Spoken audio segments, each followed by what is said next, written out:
बात करने वाले हैं कि आपका मिनिस्ट्री ऑफ रेलवे की तरफ से बिगेस्ट अपडेट निकल के आ रहा है और यहाँ पे मिनिस्ट्री ऑफ रेलवे की तरफ से भी अप्रूवल मिलता हुआ दिख रहा है। और अगर ये अप्रूवल यहाँ पे मिल जाता है तो यकीन मानिए जो आपका ग्रुप डी आने वाली भर्ती है इसके साथ साथ एएलपी टेक्नीशियन एनटीपीसी जेई तमाम तरह का रेलवे का वैकेंसी यहाँ पे बढ़ने वाली है। और आप लोगों के लिए बहुत बड़ी ब्रेकिंग न्यूज निकल के आ रही है और सबसे बड़ी ब्रेकिंग न्यूज है हमारे आईटीआई और हमारे अप्रेंटिसशिप वाले कैंडिडेट के लिए, क्योंकि इस बार ग्रुप डी में आपको अच्छा खासा सीट जो है देखने को मिलेगा। संपूर्ण जानकारी आज के इस वीडियो में देखने वाले, तो चलिए वीडियो की शुरुआत करते हैं। इससे पहले जितने कैंडिडेट चैनल पर फर्स्ट टाइम में सब्सक्राइब नहीं किए फटाफट करके सब्सक्राइब कर दीजिएगा रेलवे भर्ती की पल पल की अपडेट के लिए। साथियों, आप रेलवे की किसी भी भर्ती की एग्जाम की तैयारी करो तो आज की इस वीडियो में आप लोगों की बेस्ट बुक लेके आए जो किरण पब्लिकेशन की तरफ से रिलीज किया गया है। ये बुक आपका रेलवे ऑल एग्जाम करके आता है जिसमें 2023 एडिशन देखने को मिलता है और प्रीवियस ईयर 10,000 से ज्यादा इसमें शॉर्ट पेपर देखने को मिलता है। इसके साथ साथ बात करेंगे तो सेम आपका रीजनिंग का भी बुक आता है चैप्टर वाइज टाइप है, इसमें भी 8700 से ज्यादा प्रीवियस ईयर टीसीएस बेस पे क्वेश्चन जो आपको देखने को मिलता है। और सेम इसी प्रकार आपका 2024 का लेटेस्ट एडिशन किरण पब्लिकेशन की रेलवे ऑल एग्जाम करके बुक आती है जिसमें सामान्य जानकारी और सामान्य विज्ञान चैप्टर वाइज सॉल्व पेपर है। 3700 से भी ज्यादा इसमें आपको क्वेश्चन देखने को मिलेगा। उसके बाद अगर आप बेसिकली एनटीपीसी का तैयारी कर रहे हो, चाहे आप ग्रेजुएट अंडर ग्रेजुएट बेसिस पे तैयारी कर रहे हो, तो इसमें आपका पूरा का पूरा सेट्स 61 से लेकर 29 तक का ये पहला 2021 लेटेस्ट का एडिशन है और 24 एडिशन है और 21 का सॉल्व पेपर मिलेगा। इसके साथ साथ ये बुक आपका हिंदी और इंग्लिश दोनों लैंग्वेज में अवेलेबल है। तो इस बुक को खरीदने के लिए डिस्क्रिप्शन में आपको लिंक मिलेगा, नहीं तो नियरेस्ट बुक स्टोर पर जाकर इस बुक को परचेस कर सकते हो। तो देखिए साथियों, यहाँ पे आपको अखबार के सोशल मीडिया के माध्यम से पहले हम लोग अपडेट देखे थे, अब यहाँ पे न्यूज़पेपर में भी न्यूज़पेपर के आर्टिकल में भी ये अपडेट आ गया है। और ये अपडेट आपका जब मिनिस्ट्री ऑफ रेलवे की तरफ से अप्रूवल मिला है उसके बाद ही न्यूज़पेपर में प्रकाशित किया गया है। इसमें आपको बताया जा रहा कि रेलवे संरक्षा से जुड़े कार्य को ठेके के बजाय रेलवे के अस्थायी कर्मचारी से कराने की वकालत, मतलब जो भी कॉन्ट्रैक्ट बेस पे काम होता था उस सभी कॉन्ट्रैक्ट बेस के काम को रेलवे बंद करेगी और सीधा सीधा रिक्रूटमेंट जारी करेगी। जैसे आप लोग देखते थे वर्कशॉप में बहुत सारा जो पोस्ट था वो कॉन्ट्रैक्ट बेसिस पे हो रहा था, पटरियों का मेंटेनेंस का काम जो था वो यहाँ पे ठेके के बेसिस पे हो रहा था, और भी बहुत सारा ऐसा रेलवे में काम होता है जो अभी यहाँ पे कॉन्ट्रैक्ट बेस आउटसोर्सिंग के काम आउटसोर्सिंग से चल रहा था, परंतु अब इन सभी चीजों को बंद कर यहाँ पे स्थानीय कर्मचारी से कराने की जो विचार विमर्श है वो यहाँ पे रेलवे बोर्ड की तरफ चल रहा है। और इसी बीच आपको यहाँ पे ग्रुप डी का भी वैकेंसी देखने को मिलेगा जो उम्मीद है कि लाखों के तादाद में भी जा सकता है। बाकी पढ़ते हैं यहाँ पे, तो भारतीय रेलवे में 80,000 नए पद सृजित होंगे। कितना? 80,000 नया पद होगा। अब आप ही सोच लीजिए कि जब 80,000 नए पद आएंगे तो उसमें सबसे ज्यादा जो पोस्ट रहेंगे वो किस बहाली के रहेंगे? तो भैया हमारे ग्रुप डी के सबसे ज्यादा पोस्ट आपका देखने को मिलेंगे।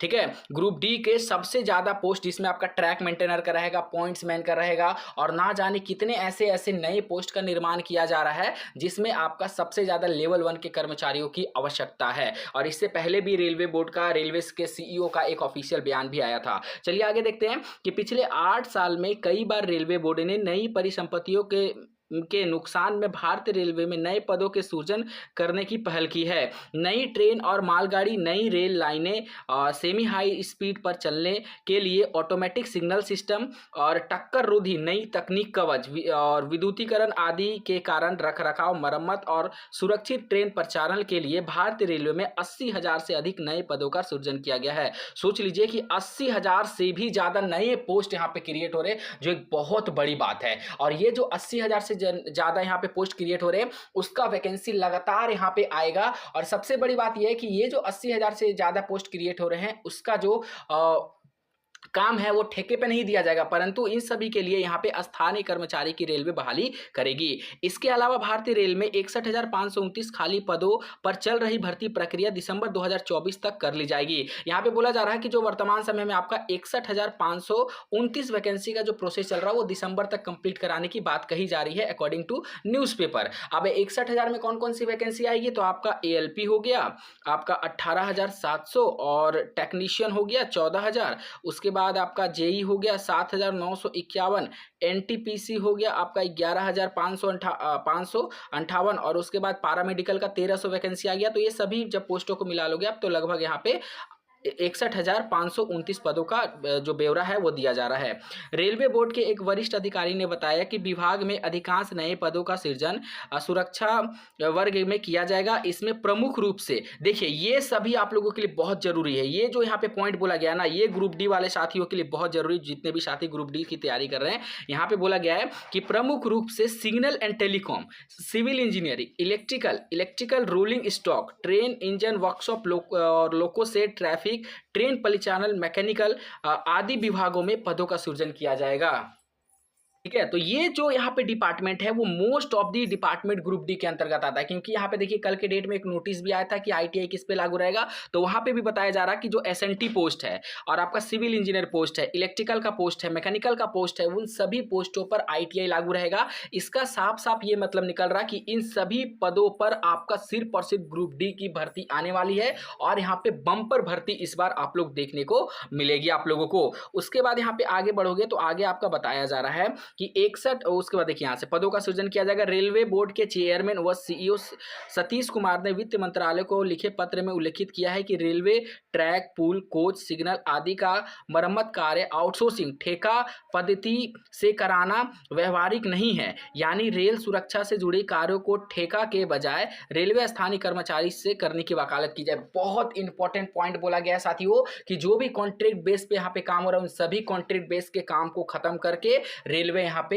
रेगुलर इंप्लॉय की बहाली करे और रेगुलर इंप्लॉय की बहाली से ही अपने कार्य को अंजाम दिया जाए। ठीक है, आगे यहाँ पे देखोगे तो आगे आपका बताया जा रहा है यहाँ पे देखिए कि 61,529 पदों पर चल रही भर्ती प्रक्रिया दिसंबर तक पूरा किया जाएगा और वित्त मंत्रालय को पत्र लिखा। इसमें अधिकारी ने बताया कि 21 सितंबर 2016 को रेल बजट को आम बजट में विलय कर दिया गया। रेलवे में नए पदों के सृजन के लिए वित्त मंत्रालय से अनुमति लेना होता है। रेलवे बोर्ड के चेयरमैन व सीईओ सतीश कुमार वित्त मंत्रालय को पत्र लिखे हैं। ठीक है, अगर इसी प्रकार हम बात करेंगे, अगर ऐसे ही अगर पदों का संख्या और नया पोस्ट अगर क्रिएट होते रहें तो यकीन मानिए साथियों कि बहुत अच्छा खासा वैकेंसी देखने को मिलेगा। और देखिए जाहिर सी बात है कि 80,000 जब नए पोस्ट का क्रिएशन यहाँ पे किया जाएगा, जिसमें मल्टीपल आपके डिपार्टमेंट के पोस्ट होंगे, ठीक है, तो यहाँ पे जाहिर सी बात है कि आपका ग्रुप डी वैकेंसी अच्छा खासा देखने को मिलेगा। अब आपका सवाल हो सकता है कि सर अब ग्रुप डी की भर्ती कितना आएगा? पहले तो यहाँ पे हम लोग 50 से 60,000 का अनुमान लगा रहे थे, अब कितनी आएगी? तो देखिए जैसे ही इस पे जल्दी से जल्दी रेलवे बोर्ड अनुमति दे देता है, फाइनेंशियल डिपार्टमेंट अनुमति दे देता है, तो उम्मीद है कि इस बार आपका वैकेंसी 90,000 से ठीक है 1 लाख तक भी जा सकता है। इस बात का ध्यान रखिएगा और इसी मद्देनजर आप लोग अपनी तैयारी जो है करते रहिएगा। बाकी जो भी रेलवे बोर्ड की तरफ से अपडेट आएगा वो हम आपको रेगुलर अपडेट प्रोवाइड करते रहेंगे। इससे रिलेटेड आपके मन में जो भी सवाल होगा, डाउट होगा, कमेंट सेक्शन में मेंशन करके जरूर बताइएगा साथियों। आज के लिए इतना ही, फिर से मिलेंगे आपसे नई भर्ती नई जानकारी के साथ। तब तक के लिए जय हिंद, जय भारत।